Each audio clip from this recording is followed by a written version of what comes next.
আসসালামু আলাইকুম ওয়া রাহমাতুল্লাহ। সবাই কেমন আছেন? আজকে আমি আলোচনা করব নাউন ক্লজ কি। তাহলে প্রথমে আপনাকে জানতে হবে ক্লজ কি। ক্লজ হচ্ছে কি? একটা সাবজেক্ট, একটা ফাইনাইট ভার্ব থাকলে তাকে আমরা ক্লজ বলতে পারি। তাহলে ফাইনাইট ভার্বটা হচ্ছে কি? ফাইনাইট ভার্ব হচ্ছে সেটা যে ভার্বটা থেকে টেন্স চেনা যায় সেটা হচ্ছে ফাইনাইট ভার্ব। যেমন দেখেন হি ওয়েন্ট হোম। ঠিক আছে? তো ওয়েন্ট হচ্ছে কোন টেন্স? First tense. তার মানে ভার্বটা দেখে টেন্স চিনছেন, এই জন্য হচ্ছে এটা কি ওয়েনটা হচ্ছে ফাইনাইট ভার্ব। ঠিক আছে? আচ্ছা, তাহলে নাউন ক্লোজ দিয়ে আলোচনা করতেছি। নাউন ক্লোজ কখন হয় মনে রাখবেন, বাক্যের নাউন যে যে জায়গায় বসতে পারে ওই জায়গায় যদি কোনো ক্লজ তৈরি হয় তাহলে আমরা নাউন ক্লজ বলবো। ঠিক আছে? যেমন নাউন কোন জায়গাতে বসতে পারে? ভার্বের সাবজেক্ট হিসাবে, ভার্বের অবজেক্ট হিসাবে, প্রেপোজিশনের অবজেক্ট হিসাবে, তারপর হচ্ছে নাউন অ্যাপোজিটিভ হিসেবে বসতে পারে, দেন ভার্ব কমপ্লিমেন্ট হিসেবে যদি কোনো ক্লজ তৈরি হয় তাকে আমরা কি বলবো? নাউন ক্লজ বলবো। তাহলে আমরা চলেন দেখি। দেখেন, প্রথমটা হচ্ছে প্রথমটা হচ্ছে দেখেন নাউন ক্লজ। এক নম্বর সাবজেক্ট অফ ভার্ব, একটা ভার্বের সাবজেক্ট হিসেবে দেখেন এই যে ইজ হচ্ছে এই বাক্যের ভার্ব। ঠিক আছে? Where he was born is not known, আমার কাছে জানা নেই। আচ্ছা, এটা রাজশাহী ইউনিভার্সিটি আছে।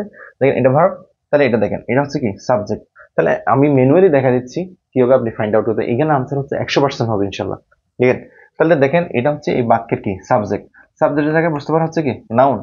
নাউনের জায়গায় যদি কোনো ক্লজ হয় তাকে আমরা নাউন ক্লজ বলবো। কি বলবো? Noun clause. তাহলে এটা শিখছেন হচ্ছে কি ম্যানুয়ালি। আবার আপনাকে আমি শর্টকাট শিখিয়ে দিচ্ছি। দেখেন, এই নাউন ক্লজের পরিবর্তে আপনি ইট দিয়ে রিপ্লেস করতে পারবেন। আপনি দেখেন আন্ডারলাইন এটা পুরো পরিবর্তে আপনি ইউজ করছেন কি ইট।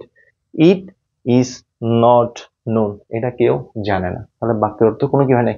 পরিবর্তন হয় নাই, একই আছে। তাহলে এটা হচ্ছে কোন ক্লজ হবে? Noun clause. যদি ইট দিয়ে রিপ্লেস করা যায় নাউন ক্লজ হবে। আচ্ছা, তারপর হচ্ছে কি আপনি চাইলে হচ্ছে ভার্বকে হোয়াট দিয়ে প্রশ্ন করতে পারেন। হোয়াট দিয়ে প্রশ্ন করে যদি উত্তর পান, হোয়াট দিয়ে প্রশ্ন করলে উত্তর পালে কি হবে? নাউন ক্লজ হবে। ঠিক আছে? হোয়াট ইজ নট নোন, কোনটা জানা নেই। ঠিক আছে? তাহলে এটা হচ্ছে কি হোয়ার হি ওয়াজ বর্ন, আনসারটা পাইছেন। তাহলে এটা হচ্ছে নাউন ক্লজ। তাহলে হোয়াট দিয়ে প্রশ্ন করলে আনসার পেলেও নাউন ক্লজ। ইট দিয়ে যদি আপনি রিপ্লেস করেন ওইটা হচ্ছে কোন ক্লজ হবে? Noun clause. ঠিক আছে? আচ্ছা, চলেন আসেন। তাহলে এই বাক্যে দেখেন how the man died is a mystery. ঠিক আছে? তাহলে দেখেন ইজ হচ্ছে ভার্ব, তাহলে ভার্বের এটা কি হিসাবে বসছে? সাবজেক্ট হিসাবে। সাবজেক্ট হিসাবে কে বসতে পারে? নাউন। নাউনের জায়গায় যদি কোনো ক্লজ হয় তাকে আমরা কি বলবো? Noun clause. তাহলে এটা কি বলবো? Noun clause. আবার এটার পরিবর্তে আপনি ইট বসান, এটার পরিবর্তে ইট বসান, দেখেন ইট ইজ আ মিস্ট্রি, এটা হচ্ছে কি রহস্য, রহস্যময়ী। তাহলে দেখেন এটা হচ্ছে কি অর্থটা মিলে যাচ্ছে। তারপর দেখেন এটা হচ্ছে বাক্যের কি ভার্ব। তাহলে দেখেন এটা হচ্ছে কি হিসাবে বসছে? সাবজেক্ট হিসাবে। তাহলে সাবজেক্ট জায়গায় কি বসতে পারে? নাউন। নাউনের জায়গায় যদি কোনো ক্লজ হয় তাকে আমরা কি বলবো? Noun clause. বুঝছেন? আবার এটাকে আপনি চাইলে কি ইট দিয়ে রিপ্লেস করতে পারেন। ইট ইজ ইম্পর্টেন্ট, এটা হচ্ছে গুরুত্বপূর্ণ।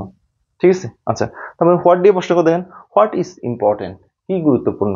তাহলে কি হোয়াট হি সেড, সে যেটা বলছে। বুঝছেন? তাহলে হোয়াট দিয়ে প্রশ্ন করে উত্তর পাচ্ছেন, ইট দিয়ে রিপ্লেস করা যাচ্ছে। আবার হচ্ছে আমরা ম্যানুয়াল যেটা শিখেছি ওটা দিয়ে হচ্ছে কি হচ্ছে উত্তর হচ্ছে। আচ্ছা আসেন এরপর দেখেন, দেখেন কিছু জানা লাগবে না। দেখেন ভার্ব, ভার্বের সাবজেক্ট হিসাবে যদি কোনো ক্লজ হয় তাহলে এটা কোন ক্লজ হয়? নাউন ক্লজ হয়। এরপর দেখেন আসেন,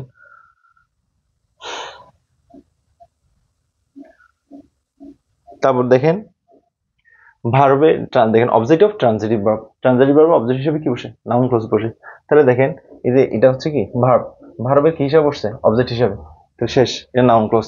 দেখেন এটা হচ্ছে কি ভার্বের অবজেক্ট হিসাবে বসছে, নাউন ক্লজ। আপনি চাইলে এটার পরিবর্তে ইটও বসাতে পারেন। দেখেন আই নো ইট, এটা আমি জানি। তাহলে অর্থ মিলে যাচ্ছে, কোনো পরিবর্তন হচ্ছে নাউন ক্লজ। ঠিক আছে? ভার্বের অবজেক্ট হিসাবে বসছে। দেখেন এটা ভার্ব, ভার্বের অবজেক্ট হিসেবে বসছে, নাউন ক্লজ। এই দেখেন গ্যাস হচ্ছে ভার্ব, ভার্বের অবজেক্ট হিসেবে বসছে, কোন clause? Noun clause. Okay, next. তারপর দেখেন ওয়ান্ডার, মনে রাখবেন এগুলো ট্রানজিটিভ ভার্ব। ওয়ান্ডার আক্স, আমরা যেমন নুস পড়ছি এরকম দেখেন ওয়ান্ডার আক্স এনকোয়ার অ্যাডভাইস, তারপর দেখেন ডিসকাস, এগুলো হচ্ছে ট্রানজিটিভ ভার্ব। এগুলোর পরিণতি যদি কোনো আন্ডারলাইন থাকে তাহলে ওগুলো কোন ক্লজ হবে? Noun clause. যেমন দেখেন এই যে দেখেন আক্সড, আক্স ভার্বের অবজেক্ট হিসেবে বসছে। দেখেন দেখেন এখানেও আক্সের অবজেক্ট হিসেবে বসছে, ওয়ান্ডারে পরে বসছে অবজেক্ট হিসাবে, এনকোয়ারে পরে বসছে। ঠিক আছে? তাহলে এগুলো দেখেন এই ভার্বগুলোর পরে যদি কোনো আন্ডারলাইন থাকে তাহলে আপনি কি বলবেন? সেগুলো হচ্ছে নাউন ক্লজ।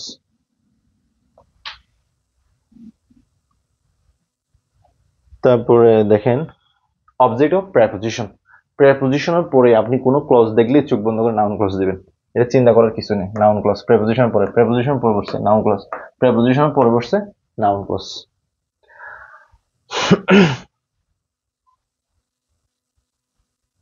দেখেন অবজেক্ট অফ মিসিং প্রেপোজিশন, ঠিক আছে, যদি কখনো প্রেপোজিশনটা সাইলেন্ট থাকে তখন হচ্ছে আমরা কি বলবো, সেটাকে নাউন ক্লজ বলবো।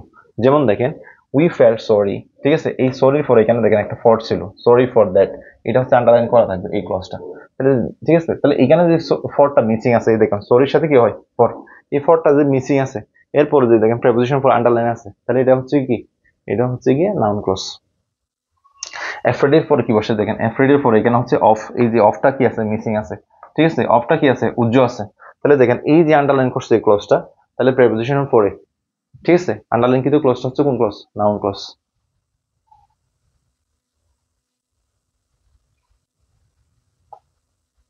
তারপর দেখেন কমপ্লিমেন্ট অফ ভার্ব। আচ্ছা কমপ্লিমেন্ট জিনিসটা কি, আমরা তো সাবজেক্ট পারসন অবজেক্ট পারসন কমপ্লিমেন্টটা শুনে নাই।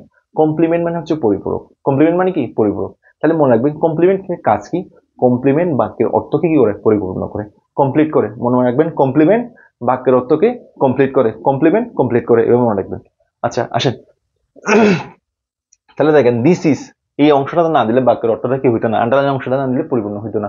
দেখেন দিস ইজ ইহা হয়, এরপর দেখেন আপনার অর্থ পরিপূর্ণ করার জন্য কি দিতে হবে, একটা ক্লজ দিতে হচ্ছে। দেখেন this is what we expected, যে এটা হচ্ছে সেটা যেটা আমরা প্রত্যাশা করেছিলাম। তাহলে দেখেন এইটা হচ্ছে কমপ্লিমেন্ট, এটা হচ্ছে কি কমপ্লিমেন্ট।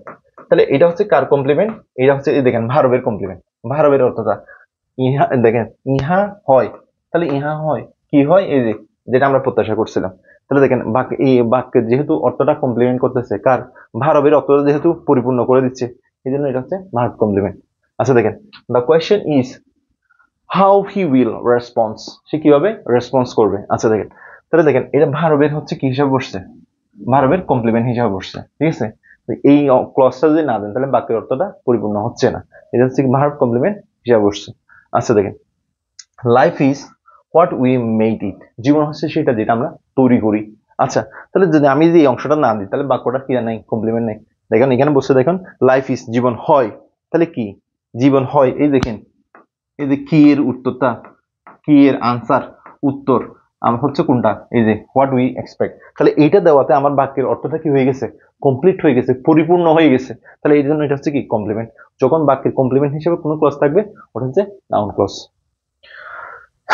তারপর দেখেন দ্য ট্রুথ ইজ, ঠিক আছে, ইজ হচ্ছে ভার্ব, দেখেন হি ইজ ইল, সে হচ্ছে অসুস্থ।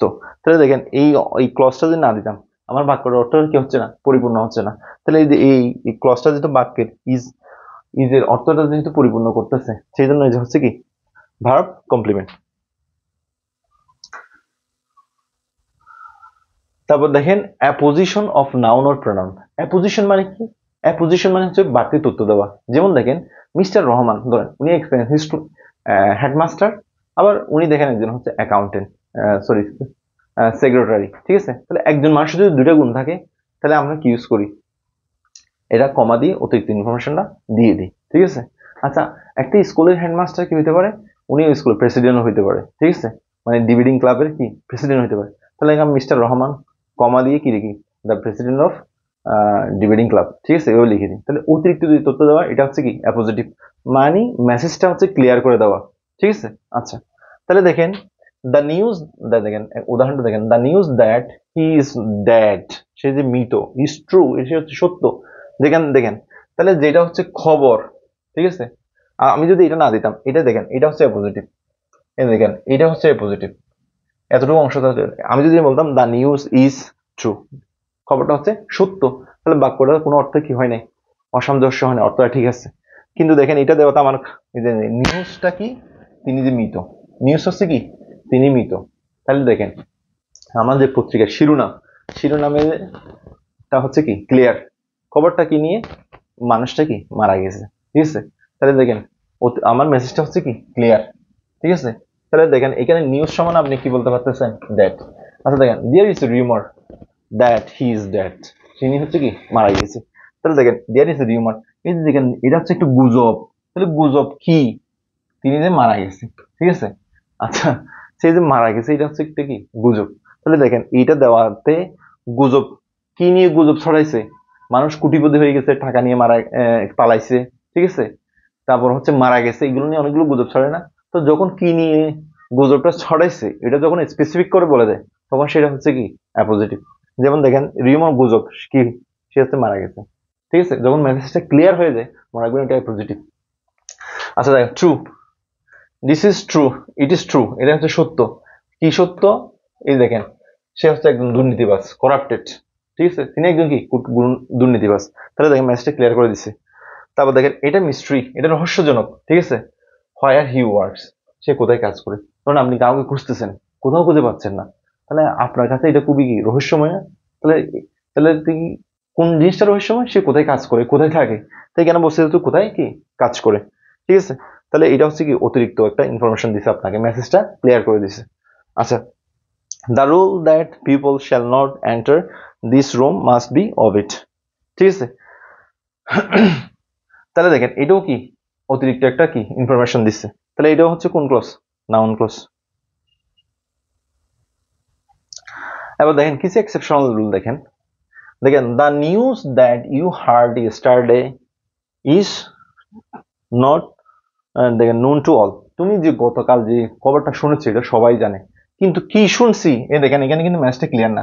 মেসেজ কি না, এখানে অ্যাপোজিটিভটা দেওয়া নাই, অ্যাপোজিটিভটা কি নাই, অথবা মেসেজটা কি না ক্লিয়ার না, মেসেজটা ক্লিয়ার না। যেমন দেখেন এখানে সে যে মারা গেছে, আমি যে বলছিলাম দ্যাট, সে যে কি ছিল দ্যাট, তাহলে যেটা দ্যাট ছিল সেটাই কি ছিল নিউজ, তাহলে নিউজ সময় কি ছিল দ্যাট। এখানে কিন্তু সে যে মারা গেছে নাকি করাপ্টেড কোনো কিছু কিন্তু ইনফরমেশনটা কিনা ক্লিয়ার না, মানে মেসেজটা ক্লিয়ার না।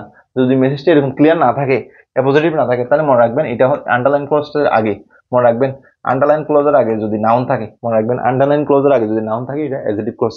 কোন ক্লজ? Adjective clause. দেখেন যেমন দেখেন the news he gave me was false, সে যে আমাকে খবরটা দিছে সেটা হচ্ছে মিথ্যা, কিন্তু কি খবরটা দিছে ওই মেসেজটাতে এখানে বলা নাই। সে যে মারা গেছে নাকি কোথায় হারাই গেছে, কোনোটাই কি মেসেজ ক্লিয়ার না। যদি মেসেজটা যদি এরকম ক্লিয়ার না থাকে, মেসেজ ক্লিয়ার থাকলে পজিটিভ হয়, আর যদি মেসেজ ক্লিয়ার না থাকে সেটা পজিটিভ না। তাহলে মনে রাখবেন এটা হচ্ছে অ্যাডজেক্টিভ ক্লজ। আন্ডারলাইনের আগে যদি নাউন থাকে মনে রাখবেন এটা হচ্ছে অ্যাডজেক্টিভ ক্লজ। কোন ক্লজ? Adjective clause. বুঝতে পারছেন? তাহলে এটাই হচ্ছে সুন্দর একটা কি idea. Okay, thank you so much. আপনারা যারা ভিডিও দেখতেছেন এটা বন্ধুদের জন্য শেয়ার করবেন এবং আপনাদের এই পেজটা ফলো করবেন, আমার ইউটিউব চ্যানেলটা সাবস্ক্রাইব করবেন আর বন্ধুর মাঝে ছড়িয়ে দেবেন। ইনশাল্লাহ আমরা খুব সুন্দর সুন্দর লেকচার নিয়ে আসবো। আসসালামু আলাইকুম রহমতুল্লাহ।